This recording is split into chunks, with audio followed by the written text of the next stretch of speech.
I hope that from our previous video, it's clear that trauma is not an event or a series of events, but the imprint that is left in our body and brain as a result of an unforgettable or unpleasant event or series of events.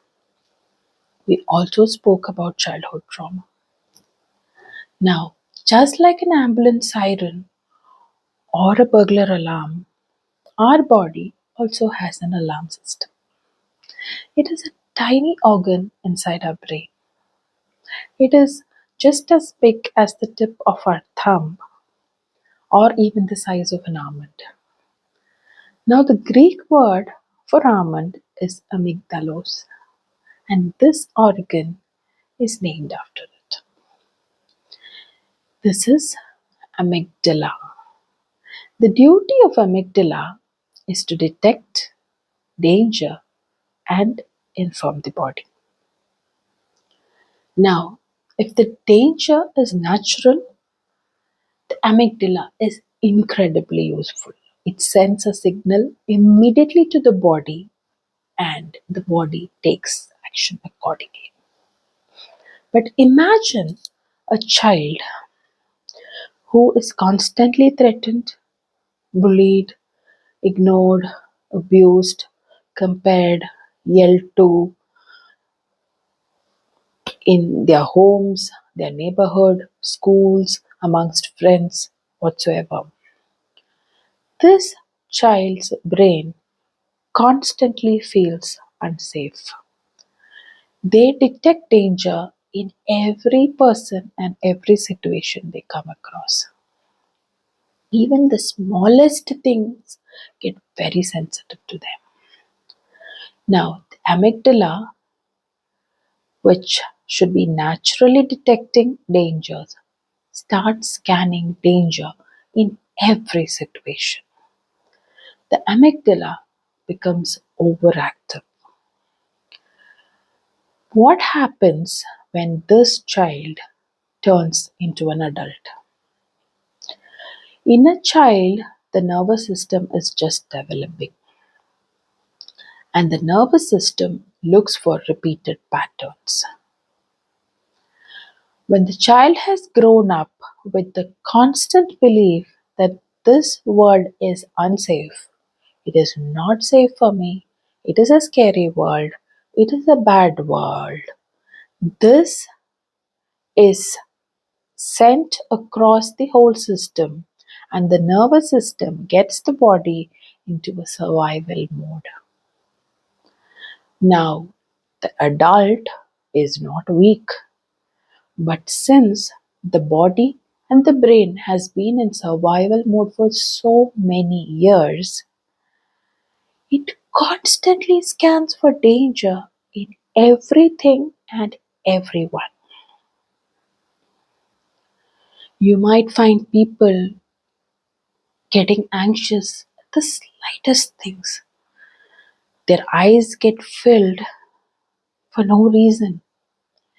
They're unable to take criticism. Some tolerate abuse to an unnecessary extent. Even if they don't get a text reply, they feel abandoned. Silence from people cannot be taken by someone. They feel miserable at making mistakes because they were never enough when they were a child. They become people pleasers.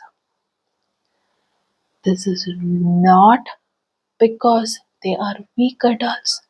This is because their body and brain has been experiencing this from their childhood. So they get into that survival mode of fight, flight, freeze, or please. We will get into more details in our upcoming videos. But for now, understand that the little child in each one of us need to feel safe for the adult to feel safe. The little child which was exposed to any of these which were not addressed and which kept them in constant survival mode will be displayed in their adulthood and which unfortunately might not be understood by the other adults around.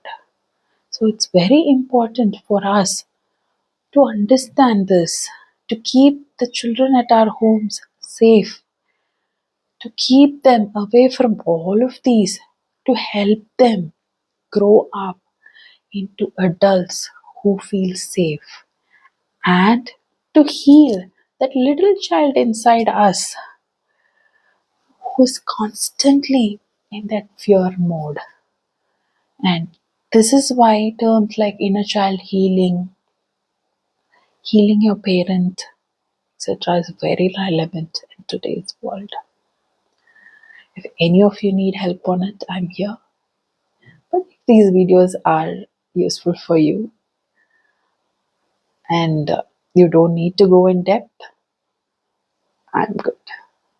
Take care, and we'll get into depth on how this works, how the amygdala works, how does it send signals to the body, what does hormones like cortisol do, and why is it important to understand that there is a connection between the brain and the body.